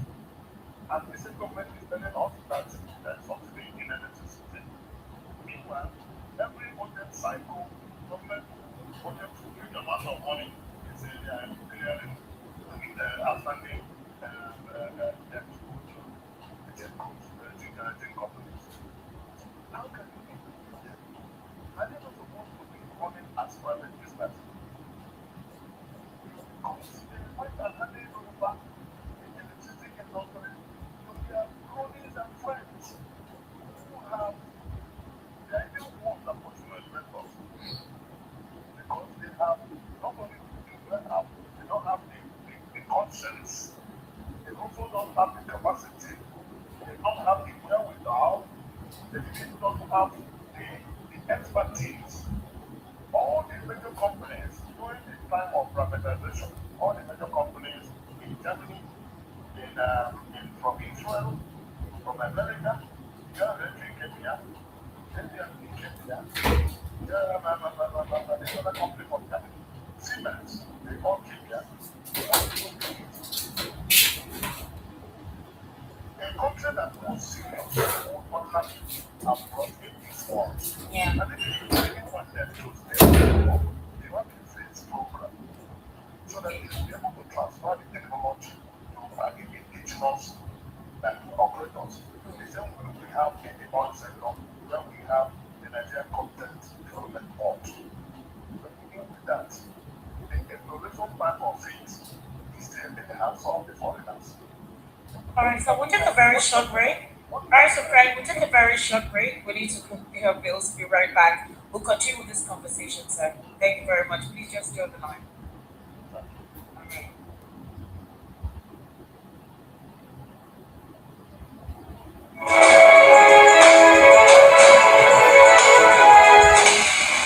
You are listening to your number one station, the voice of the people at 90.3 FM.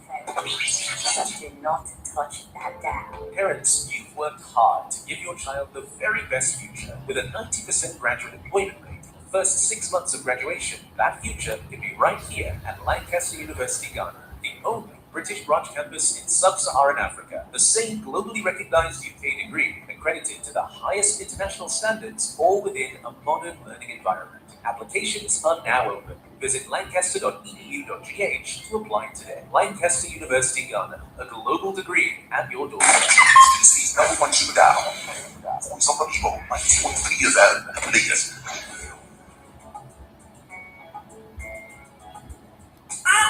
How's the dark? I never built a joke. It will worry you as they affect your business. So no John don't call. Imagine say you wake up for morning, light no shake, fridge don't block, business no get wahala, everything they okay. No be dream with your haku. Now you be put to your light. The one with the sell gas cooker, freezer, fridge, and then go furnish you with modern kitchen whether na inverter, batteries, panels, smart street lights, solar AC system where you want use for house, business, and for industrial work. You have to start gym to help you. Bye to never be no way till transformer go spoil again.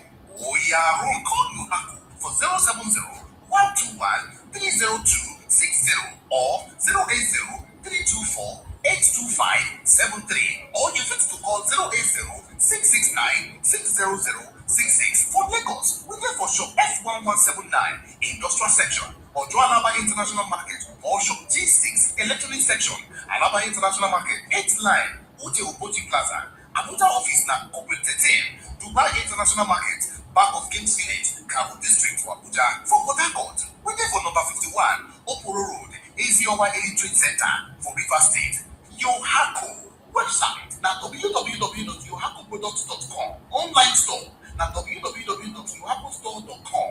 Yohako, from sun to earth, we dey make your mind declare.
that. I think they're looking into it right about now. I have laid the complaints, and it feels like when the advert comes up, it's louder and clearer. So I think it will work. I think you must have observed when I was doing the world news that somebody was actually working, and I was curious with the person for working while I was working at that time. I think they were trying to fix the mic. It was a mic situation that the engineer was trying to fix when I was doing the world news. Very for example, very quickly, the Chief Justice of Nigeria, Justice Kudirat Kekereekun, has directed lawyers and court officials to stop using the title barrister as a prefix to their names in all official engagements at the Supreme Court. And this directive was contained in a memorandum dated July 13. Now, according to what this actually states, all affected officers are to immediately stop using the title in official correspondence and other official materials. Barrister, can you hear me? So please, can you explain what this means? Because that was what made me, I couldn't call you barrister, for example, when we came back on. Can you explain precisely what that means? That it's they need to comply with this directive from the Chief Justice of Nigeria, that all supervisory officers are meant to enforce the compliance. Heads of departments, unit heads are requested to ensure strict compliance, and that basically even official correspondence, records, documents, identity materials, and other official engagements are with immediate effect not to be addressed with barrister as a prefix. Can you kindly explain what that means? I think with due respect to the justice, it would be nice and she also asked her judges to stop answering my lordship. So, when my fault or my lordship or maybe magistrate should stop address as your honor or your worship in some state. Or maybe the executive should stop your excellency. She says litigation staff, legal practitioners, court registrars, and lawyers that the use of the title barrister as a prefix to names is inappropriate and inconsistent with the standards of professionalism expected within the Supreme Court of Nigeria. So is it only within the Supreme Court? Well, that is where she has direct authority, because even though she's the Chief Justice of the country, she is the head of court at the Supreme Court. The President of the Court of is the head of court at the Court of Appeal, and the Chief Justice of each state is the head of court at the state judiciary. And it will be ultra-biased the authority of the CJN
very quickly, very super. Kenneth Okonkwo has come up again to call Peter B, a class politician, saying that his lawyers did not advise him appropriately because Peter B said that Kenneth defamed him, and he said that he did not defame anything. Now, why has Peter not sued Araba B, or that is his former ally in the Labour Party, who has called him all forms of derogatory names? Why has Peter not sued Festus Keyamo, who called Peter B very recently as somebody who is an obstinate liar and who lies like a drunken fish? You know, that's one of the as a fish drinking water, and that's what Festus Keyamo said about Peter B yesterday when he said that the elections in 2027, there is no election but a coronation.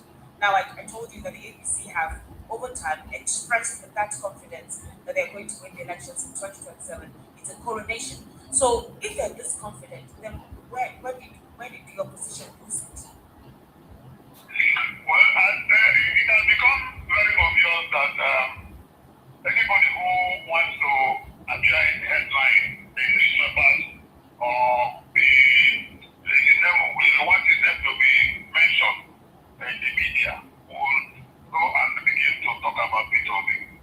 It also becomes very obvious that there is a department of P2B affairs in the state houses, in Aso Rock, and in the APC as a political party, and in the various states. These are issues that is a common hypocrisy to me. Mr. Kenneth Okonkwo zone is on the improve of the others. Those of them who are falling over themselves just to catch a glimpse of social mention by using the name of Mr. P2B, they know what they are doing. But like they say, the shepherd knows his sheep, and the sheep, they know their shepherd. Nigerians know the leader. Nigerians know the man they love. Nigerians know the man they voted for in 2023. And Nigerians know the man they have in mind to vote for 2027. All these gerrymandering and masturbation that all these elements are trying to do both mentally, psychologically, and physically will not end them. Mr. Obi took Kenneth Okonkwo to court for one thing for reason. He hasn't spent it over and over again. I'm not the king of the story. I'm putting him. That Mr. Kenneth Okonkwo saying that he has a lot of things to say about Mr. Obi. And that if he opens the can of war, people will close their nostrils. And Mr. Obi said, oh, excellent. I will take you to court so that you have the opportunity on the oath to say all those things that you want to say against me. Because Mr. Obi believes that anybody who wants to become a leader of this country should be thoroughly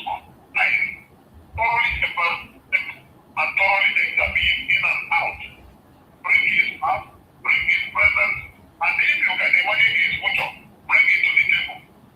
And then, so, to be scrutinized. And of course, he has always been scrutinized.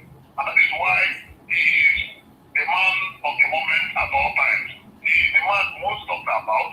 He is the man whose initials, PO, who raised the head on this of so many people. Because if you want tells hope, and those who walk against the hope of Nigerians want to do everything possible to bring him down. Plus, there's no killing the people. He who the Lord has blessed, no man can touch. That's exactly the anointing and the grace that is on the carriage. So they are wasting their time. Mr. Kenneth Okonkwo is only expressing his image and his inconsistency as a him. And that is why he does not have the moral attitude, the moral standing to say anything against Mr. P2B, because he has been proven to be not good. A man whose words can be something today and mean another thing. Any man at this age who is so inconsistent and so arousing and so petty can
quickly, Now Fund has received about 1.7 million applications and processed approximately 1.5 million. Participation from the Southeast remains below expectations, to the point that the managing director of the Nigerian Education Loan Fund, Akintunde Sawyer, expressed concerns over the low number of student loan applications from Nigeria's Southeast region. They are urging eligible students to take advantage of the federal government's interest-free education loan scheme. And he made this appeal today during the Renewed Hope Students Engagement and Digital Acceleration Program, DAP, for the Southeast Zone held at the University of Nigeria, Enugu campus, where officials of the federal government encouraged students to embrace digital skills while selected beneficiaries received laptop computers to support learning and innovation. So he says that right now, the Now Fund received 1.7 million applications, the process approximately 1.5 million participation, but that the Southeast remains extremely low. So the question now arose, if the Southeast complains they're marginalized and the scheme comes on where they're meant to be part of, it's like somehow they've just decided to do things in their own way, sponsor themselves educational wise, do their things their own way, like they don't trust the system to involve them. Or could there be something else? Ekpa is a combination of all. The Southeastern has been so much pride that even when the government comes to thankfully they cannot control them, they will be suspicious because they have seen it, they have felt it, and then they have experienced it. It is not as if there are no poor people in the Southeast or people who do not meet the level loan. They apply. I can tell you, a lot of people, they apply, but they don't get to be approved. Really? They never put different, yes, they never put different executive. If his cry is honest, let him talk, except he is only shedding crocodile here. No, he says that, according to him, he says maybe this is a misconception about the scheme. Maybe they don't trust the scheme, like other schemes, like the Nigerian Army, NNPC, other lucrative schemes where they don't involve the Southeast. Somehow it's like those aspects, CBN, NIMASA, NNPC are for some certain persons. So they feel like those aspects that are very lucrative, they don't consider them. But that he's saying for Now Fund, you don't have to pay until you get a job. And it's a scheme for everybody. Like it's not a marginalized scheme, right? So but that maybe is a misconception about the scheme or cultural attitude towards borrowing, that they don't really like borrowing or they feel borrowing is somehow disrespectful or something. I don't know if that is what the reason is. Like I told you, it's a combination of many, of all. The lucrative jobs don't even get to hear about it. The security ones that you can say, you mentioned the military and the rest of them.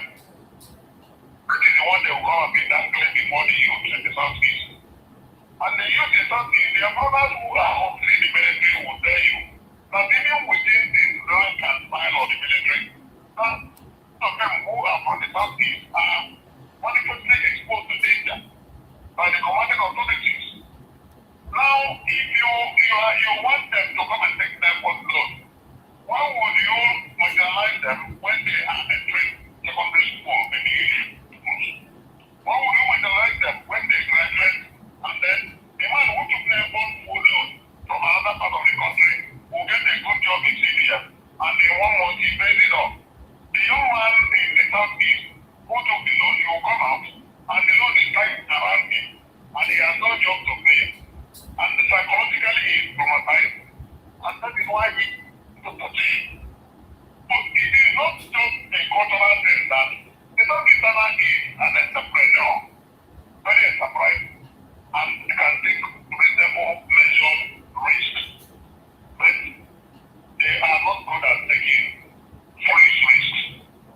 Because at the point of applying for the fund, the conditionality, they will go through it. And then there is a conditionality that if after so and so time you don't pay, the man is saying this, you get a job. So if you don't get any job at all, what happens? That's not the truth. That I didn't get it correctly. No, that's what he says. He loan interest free. You don't pay back until you have a job. Even when you get a job, if you lose that job, you stop paying. Your employer who is supposed to make the payment, 10% of your salary stops paying once you lose that job until you get a better job or a good job and you're able to pay back. So that they should take advantage of that. I'm very satisfied. Two question is, I'm very satisfied over the ones that are applied. That is the question. They are saying that right now they are not applying. They are not applying. Very few. He's not telling the truth. Yes, I can bet anything on it. He's not telling me. I was not there, but I can tell you because I interact with these people. He's not telling the truth. Many young ones in the university, in the college of education, in polytechnics and the rest of them, they apply and they don't get to be considered. I don't know what's going on. Network has gone off again. All right, ladies and gentlemen, I will reach out to Mazi friends and major, but it's time for us to take your reaction and obviously take your messages. I would like to know what you think based on what we now here today on the evening rush. The number to call is 080-3692-9933, 080-3692-9933. The WhatsApp number is 0817-1756-338, 0817-1756-338. Okay, that's the WhatsApp number to send your messages to. Hello, good evening. Hello? Good evening. How are you? Can you hear me? Yes, I can hear you. Good evening. Yes, I'm fine. My name is Akudeba. I'm calling you from Oslo this evening. All right, Akuduba, welcome. It's been quite a long time. Yeah,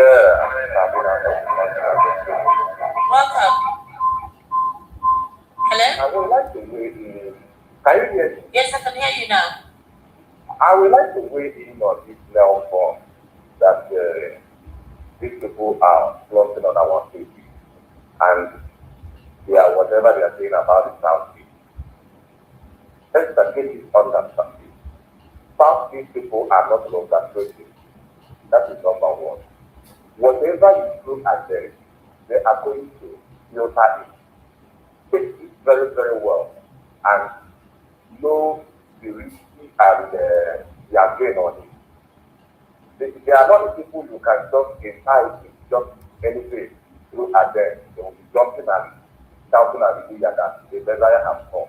No, they will sit down, calculate it, take it very, very well, and know whether them for to take or for them to just move on with their life. So when whoever that is telling you, oh, these people are not applying, Ekpa, before now, people train their children without going anybody, without being invested to anybody. What is happening now? So the Southeast, I think I am from the Southeast, I love what they are doing. They can pay their school fees. You can't just come and decide me with the nail phone when my mom trained me in school with being a common petty trader. By the end of the day, I graduate and I'm not paying anybody, and you want me to become a debtor from day one when I have not gotten anything. You want me to become a debtor. I don't think it's something that I can do on my own. So I will just log it out, train myself in school, and get good grades and go on my own without paying anybody. Okay? So this cell phone they are telling us, I don't see anything good on it. That is just the truth. I don't see anything beneficial on it. Because you want me to become a debtor from day one. Why my people who sell ketchup before now, who sell Agbado and the rest of other things before now can trade their children without paying anybody.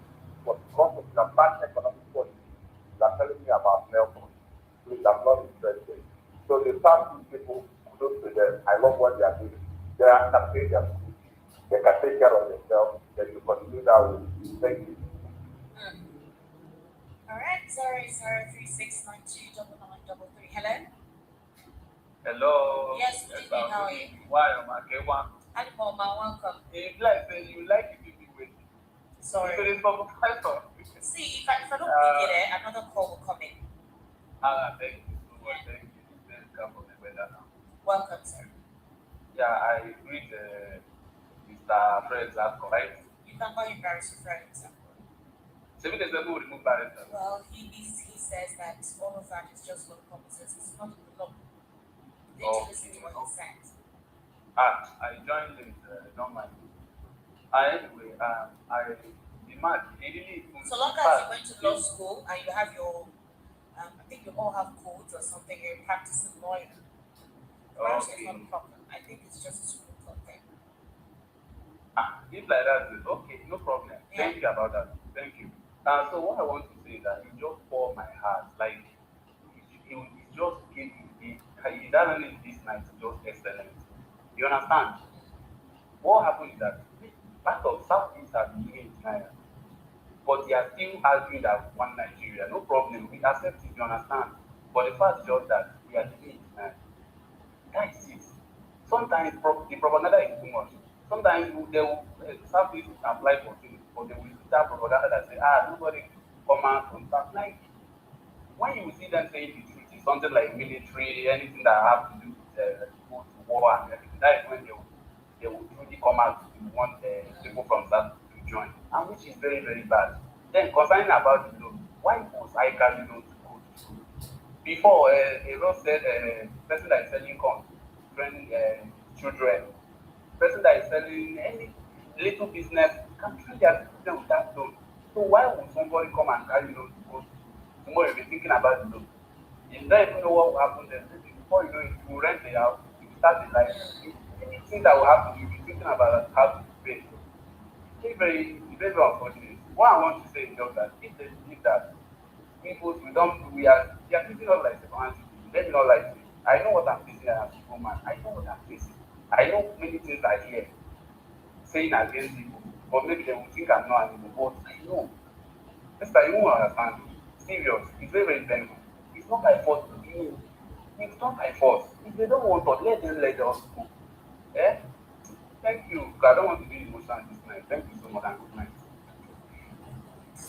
0803692 9933 0803692 9933. The WhatsApp number is 0817 1756 888. Hello? Hello, good evening. Good evening, sir. How are you? I'm fine, are you? I'm fine, sir. Welcome. Yeah, this policy is bullshit. Welcome, sir. On the bell phone, I think bell phone, I don't even understand that happened. Now funds. Bell phone, okay, Yeah. that's fine. I would have preferred the government to make school fees cheaper or made able to accommodate in high institutions and giving loan, improving the standard of education and the facilities in our institutions. That's most important. Giving somebody loan and people were responding. There is always hidden what, just like when you talk about insurance policy, there are some hidden terms. Somebody may not know it at the middle of the road, start manifesting.